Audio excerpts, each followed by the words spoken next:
Ngibingelele ngiphinde nginamukele emakhaya TV bafethu kuyintokozo ngaso sonke isikhathi ukuthi ngiphinde ngibuye ngizohlangana nani ngizodibana nani sibe ne-family meeting sikhulume ngeindaba zasemakhaya sikhulume ngeindaba ezithinta umndeni. Ngicela uqale ngixolise. Yebo khona ngingane la ekhaya ehlupha kakhulu kodwa ngiyaxolisa bafethu ngokunyamalala. Nami ngisenenkinga zama-exam bafethu. Kwesinye isikhathi abantu bayasibuza ukuthi nina sitheni niphilela ukushutha nje. Nenzani empilweni? Bafethu phela egcineni kuningi esibuye sikwenze bengisaxawa ama-exam kodwa ama-exam aphelile njengamanje ke. Omunye umuntu uzoyibuza ukuthi sithe umhonqonqo uyintshebe ungaka ama-exam ani lawo. Ama-exam bafethu ama-exam. Kuthiwa ukufunda akukhulelwa. Bafethu ngiyajabula ukuthi nisekhona. Ngibuyile nje ngeke ngisanyamalala sekuze kunqamula unyaka ozayo ngilokhu ngikhona. Bafethu iyodwa into engiphatha kabi. SekuDisemba manje noma kuseNovember but siya kuDisemba. Le nyanga le ibaluleke kakhulu kuwo wonke umuntu engicathi osekhulile. Le nyanga inyanga la abantu khona benza izinqumo ezibhedayo. Nginokubuka kuma social media, ngibuke emaphepheni, ngibuke na TV ngendlela icrime enyuka ngayo kule nyanga. Anginankinga nokunyuka kwecrime kodwa nginenkinga nezinkinga abantu abayifaka kuzo. Ngenxa ukuthi sebezama ukupintsha indleko zonyaka wonke ngale nyanga. Le nyanga la abafethu ababulalana kakhona kakhulu emahostela, babulalana kakhulu abafethu koGoli, koMashu nakuphi nakuphi. Angazi kusuke kwenakaliphi. Ngale nyanga le yile nokuqala kaDisemba. Ila abafethu ababamba khona kakhulu inkunzi. Mawuthi uyezwa kuthiwa usibani bani ushonile, bebembamba inkunzi. Bafethu ngathi inqumo esingayithatha kule nyanga, ile nyanga odadewethu abanikela khona ngemizimba yabo. Kunanoma ubani obathembisa ukubanika imali ngoba benethemba ukuthi bafuna ukufika ekhaya bephethe amaplastiki. Angijaji bafethu nazi la emakhaya sijajane, kepha inyanga la inkinga eziqala khona. Inyanga la umithela umuntu ongamazi oqala khona. Inyanga la ulala nabantu abathwele abahambe bechitha izithwalo zabo ngama-spams oqala khona. Inyanga la ukuboshwa oqala khona. Inyanga la uthola khona ukuthi usuyathakatheka ngezenzo owazenza. Engathi singayiqaphela abafethu le nyanga le sik-understand futhi ukuthi okungenzakalanga unyaka wonke abafethu sisenethuba mawusaphila unyaka ozayo usekhona. Ungazi uthathe izinqumo ngenxa ukuthi ufuna ukuyobukwa, ngenxa ukuthi nawe ufuna ukuthenga i-abita, ngenxa ukuthi nawe ufuna ukuthenga ikhavela. Uthathe izinqumo ukuthi ngenxa ukuthi nawe ufuna ukufika kini bebone ukuthi uyasebenza eThekwini noma uyasebenza eGoli la uhlala khona. Ekubeni wazi kahle ukuthi awusebenzi. Bafethu isikhathi la impilo yamanga ufanele siyibalekele. Ubalekele ngisho i-peer pressure ezokwenzeka kule nyanga esizoyiqala ngonyanga ezayo uDisemba. Mawukuba uyabona ukuthi abantu ophila nabo bakushiyile ngokwezinga lempilo. Hlala hlehla. Kuye kuthiwa ukuhlehla kwenqama akusikhona ukubaleka kepha ukuthatha amandla. Hlehla mfethu. U-accept nje ukuthi impilo yakho ikanje esikhathini samanje. Ila uzokwazi khona ngesikhathi uwedwa ila ukwazi khona ukuthi uzokwenza njani ngonyaka ozayo, uzobuya nalephi iqhinga lempilo. Kunokuthi uhambe wenza into errong ngenxa ukuthi ufuna uficela abantu ezitshoti baphila kangcono kunawe. Kwesinye isikhathi abantu bazohamba bokwenza iloan, hayi ngoba le loan eyidinga. Ingenxa ukuthi ufuna ukuyobonakala ukuthi naye ngoDisemba uhappy. Engathi singayigwema lezo zinqumo lezo ngoba ziba nomthelelo omubi unyakeni ozayo. Already ngoba nje uzokwenza lezo zinto lezo uyifakela ipressure kule nyanga le nakuleso eqala uDisemba. Already unyaka wakho ozayo usufile ngoba uzoqala unyaka uqale uthi wena ukhokha izikweletu, uqale uthi ukhokha omashonisa. Seqala unyaka already usuyabaleka, usuqala abafundile baye bethi deficit. Phela ngibhala ama-exam bafethu ningixolela. Isingisi sisabuya kancane. Usuqala unyaka usuyakweleta, uqala ngo-negative. Usuyadliwa already uhandicap. Abaziyo abangani bami bakwa-EasyBet ngoba futhi ngizonqunqa ukuthi bafethu ngicela niqhubeke nijoine EasyBet. Nijoine ngelink ethi sithe 50, ngelink engizoyifaka la ngaphansi. Ufake i-promo code ethi sithe 50. Lokho uzobe usitholela ibonus ka-R50 voucher. Awuyitholi indawo bafethu. Ujoyine sibhejeni bafethu. Mhlawumbe indlela engakukhulula kuzo zonke izinkinga sidlaleni ibhanoyi kundizwe kube mnandi kube nje. Bafethu angizili kuzokwanda kakhulu.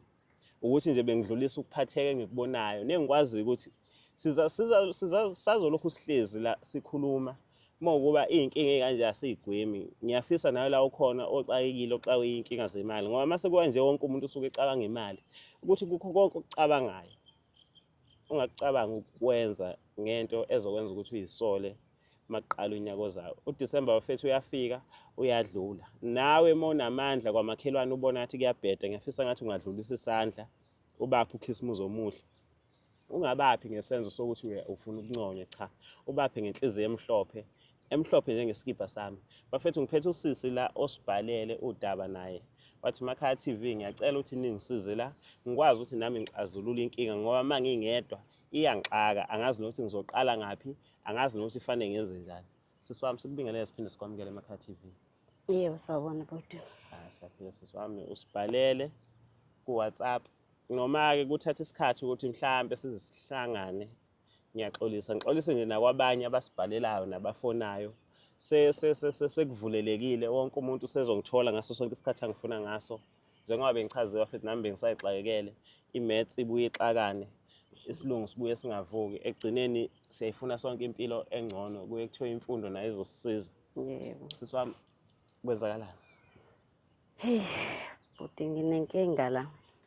Nginenkinga and njengamanje angisazi ukuthi kumele ngenze kanjani. Ingakho ngibhalele kwishow. Ngithi ngicela ningisize.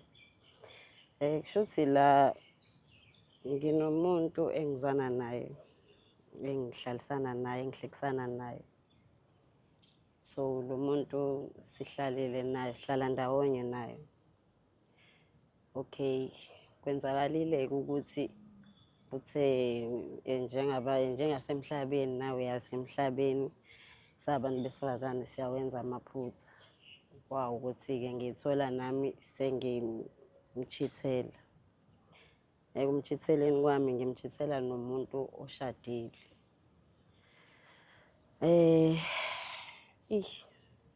Emva kwalokho ngayithola sengiphelelwa uthando lakhe lo engihlala naye. Sengithanda lo shadile. Kwa ukuthi kuyenzeka ukuthi like musothandweni uyaye wenza izinto ucabange injabulo yangeleso sikhathi. Kwa ukwenzeka ukuthi siyaxabana nalo engihlala naye. Ngenza amaqhinga ukuthi mhlawumbe ngihambe ngekhaya. So ngahamba ngayikhaya. Base saqhubeka naye kodwa nje sesiqhelelene sengihlanyiswa yilo manje lo shadile. So emva kwalokho ngakhulelwa. Mengikhulelwa uyazi lo shadile ukuthi ngikhulelwe naye lo engihlala naye uyazi ukuthi ngikhulelwe. So izalwe ingane. Kuba ukuthi lo oshadile into eyinkinga la ngabona khona ukuthi nayo-ke impilo-ke. Wathi esethola ukuthi sengikhulelwe wathi isisu angisikhiphe. Ngiyacabanga ukuthi ngeke angibuyele lapha la kulo kade ngihlala naye. Ngabuyela kuyena futhi wa-right naye wangenankinga. Yazalwa ingane yaqhubeka wayondla. Inkinga-ke manje ingane njengoba ikhula nje uyabona manje uyasola ukuthi hayi angathi akuyona eyakhe. Manje inkinga usefuna senze ama-DNA. Yilapho-ke la ngena khona bhuti wami ngiyacela bandla ningisize ngoba phela manje ekugcineni iqiniso selizovela. Bengicela ukuthi ningisize ningikhulumele lo shadile ngoba phela obvious mengabe senza ama-DNA nalo izovela iqiniso. Inkinga-ke lo shadile uthi akasayingeni manje. Uthi ngizomchithela umuzi wakhe. And wayethi ingane ikhiphe. Wayethi angiyikhiphe vele. So uma umtshela ingane awuyikhiphanga akayingeni. Hayi, yabo nje kuyimanje nje akusekho kuhle. Ngoba even naku WhatsApp usengiblockile. Nje wangitshena nje straight mengabe ngimtshena ukuthi ingane ngiyigcinile. Wathi nje akasafuneli usuzongihlanganisa naye ngoba ngizomchithela umuzi wakhe. Okay. U-boyfriend wakho useyasola ukuthi ingane akusiyona. Useyasola. Ufuna i-DNA test manje. Yebo, usefuna senze i-DNA. Wena sisi wami ubuthi mhlambe le secret uzoyifihla kuze kube nini? Bhuti angazi, angifuni ukuqamba amanga njengoba ngisho ukuthi kwesinye isikhathi siyaye senze izinto ezenjabulo yesikhashana. Ungakucabangi ukuthi kusasa kuzokwenzakalani. Angivange ngikucabange nami lokho. Angifuni ukuqamba amanga ngoba ngangisaphethwe injabulo, ngiphethwe uthando olusha. Kodwa manje ngisenkingeni okwangempela angifuni ukuqamba amanga. Ngabe sisi wami lokhu sengakubuza nje mhlawumbe ungaze ufile ngathi ngiyakujaja kodwa ngifuna uku-understand ukuthi since ukwi-relationship no-boyfriend yakho yini mhlawumbe eyakwenza ukuthi uyithole usumchithela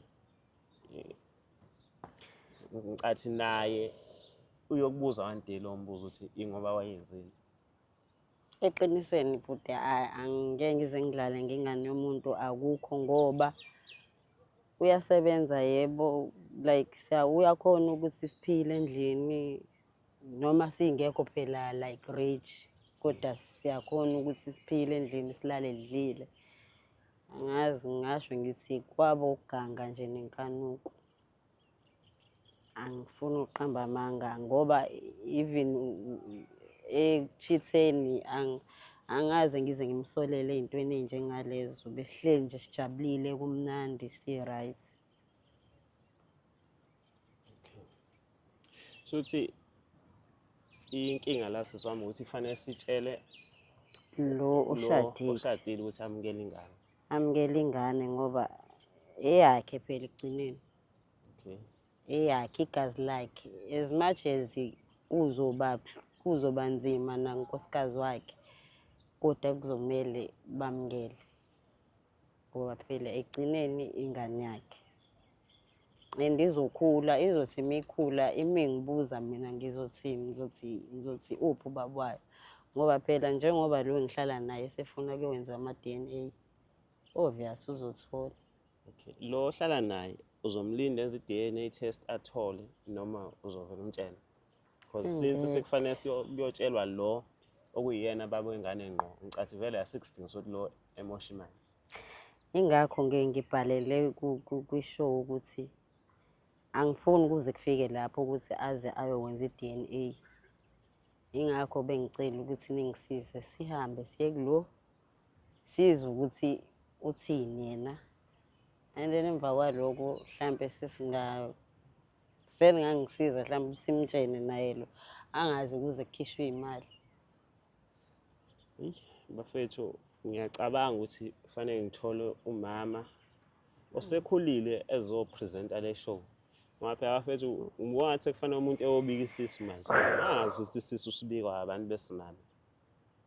Ngoba phela manje sesizobika isisu. Kodwa-ke ekugcineni into ekhonela le show ukuthi iy'nkinga ixazululeke.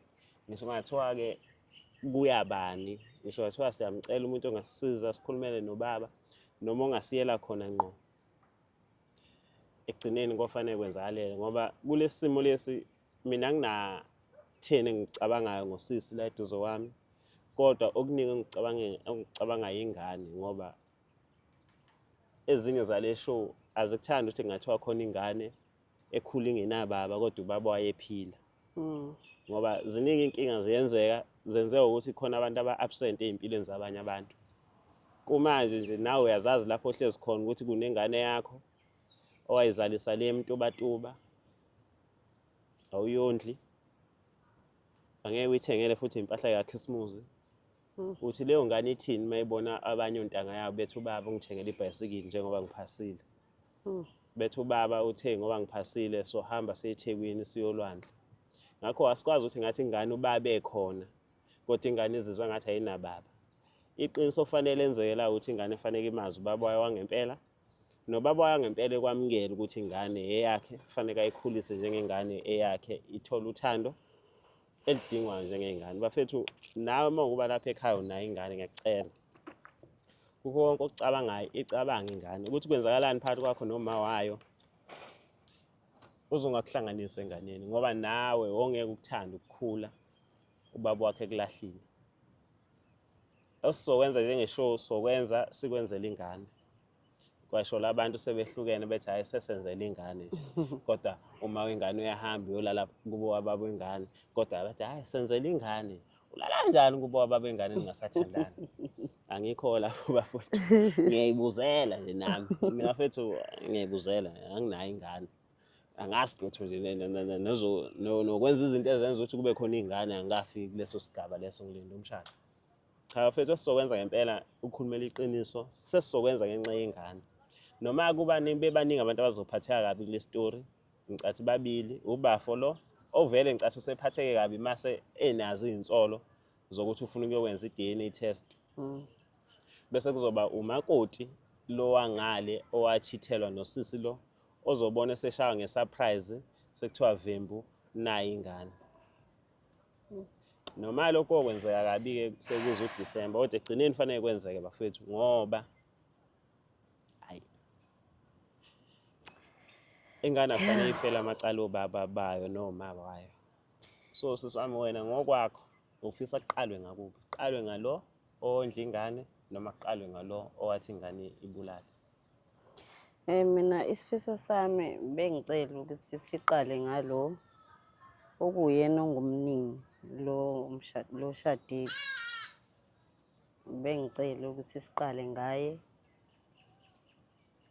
sizwe kuyena ukuthi uthini ngoba vele kona either way uyaphika uyavuma egcineni vele ingane yakhe and 2 lo engihlala naye vele iqiniso selizovela kodwa bengicela ukuthi siqale ngaye lo oshadile siye kuyena mhlambe mengabe naye seyibona ingane mhlambe uzocabanga ngenye indlela ngoba ngisho ukuthi sewangibloka ko WhatsApp ko Facebook angisakwazi ukuthi ngixhumane naye kodwa kwakhe uyazi ngiyakwazi kwakhe okunye engiye ngikubuze ngicathi kubalekile ukwazi abantu esidila nabo lo oshadile umuntu okanjani sengikubonile ukuthi unabo kuba nenhliziyo embi nakho akwazi ukuthi ikhiphe isisu kodwa umuntu ozamukela kanjani izinto ngokwazi kwami ngoba vele kona asithandananga naye isikhathi eside naye ngokumazi kwami yena umuntu ophansi just that uyashesha ukucasuka ukuthi ngibuzela ukuthi angifuni sithi siyalungisa siqhamuke ngeside eli-wrong khona abantu abavikela imishado yabo ngayo yonke indlela ongagcina sethi akubulawe wena ngoba uzophazamisa so whatever yenzakalayo kuye kube kuhle ngathi ungazi ukuthi okay ukuze ibe right lento ofanele kuyingene kanje ngoba egcineni masizongena izinto ngokuphapha so thina solve inkinga sigcina sikhanda iy'nkinga ey'ningi ngoba asazi ukuthi sidila nani asazi ukuthi sidila nomuntu onjani hayi yena angiboni ukuthi angafika kulelo nonkonjani kulelo zinga lokuthi kodwa phela-ke ngingengikazi ngoba wakwazi ukuthi angikhiphe isisu ebe azi kahle ukuthi esakhe ngingengazi kodwa phela empilweni siyawathatha ama-risk njengoba vele nami ngayithatha ngakwazi ukuthi ngijole naye nginaye umuntu so namanje bengicabanga kona ukuthi njengoba ngize ngafika la kwishow cabanga ukuthi siyithathe i-risk sihambe sekuyena sizwe ukuthi kwenzakalani uzothini umehlo ukuthi le iyaphoqa le yokuqala engaphoqi cha sisami ngicathi nasemakhaya bakuzwile mina ngiyakuzwa njengawo wonke umuntu engisuke ngihlezi naye la eduze kwami fanele ngimuzwe nathi futhi angithembisi okuningi kepha ngithembisa ukuthi sozama ayikho into ebeyinhle njengokuhluleka uzamile hayi njengoba nginibhalelile nje ngijwayele ukunibona nibasiza abanye sozama hayi ngithembe sesami ukhuluma iqiniso bafethu nginenkinga nje kufanele ngicebe wonke umuntu osibhalelayo abantu bayasibhalela bafethu esibhalela isayidi lakhe alikholwa yena ukuthi isayidi lakhe li-right mase uthi uyafika endabeni lo muntu obhalile uyo wrong and usitshela amanga isitori asisahlangani ngempela manje uvele ubone ukuthi ayi awuyinto ongayazi uthini uyithole nawe ubone sengimosha usuku lonke engabe ngenza nami into engangisiza empilweni ngithi ngiyosiza lo muntu owasho nje amanga kuhlaza cwele. Ngiyacela bafethu uma usibhalela engathi ungasitshela iqiniso ungasitsheli into efiswa uwe. Lento ifana nommeli uma uya kummeli mtshela iqiniso uma ukuba icala walenza umtshela ukuthi cha mmeli icala ngalenza kodwa ngifuna ukuthi ungisize ukuthi ngingaboshwa. Ummeli uzothi uma ekumela kulelo cala uzobazi ukuthi icala walenza ukuze niphumani kanjani. Ungamtsheli ukuthi mmeli icala olenzanga efika shaya ama-point e-court kanti ushaya ama-court based on lento omtshela ukuthi mase bemnika ama-fact akasazi ukuthi ummeli uzothini. Usuyaqala ukuthi lo mmeli ngamkhokhela imali wahluleka.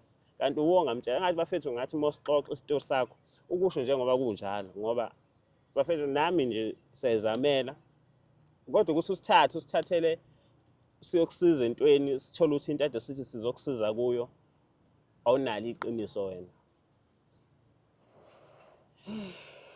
Ngizonixoxela ngelinye ilanga ukuthi kwenzakaleni ngizoze ngikhulume kanje.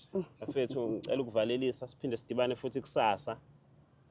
Sengibuyile nje full time bafethu ngiyabonga isupport yenu ngicela niqhubeni support Makhaya TV ni subscribe ni like ni share lama video ningakhohlwa ukujoin izibet bafethu ilink ngizoyifaka ngaphansi sibeni mnandi sibeni happy bye bye.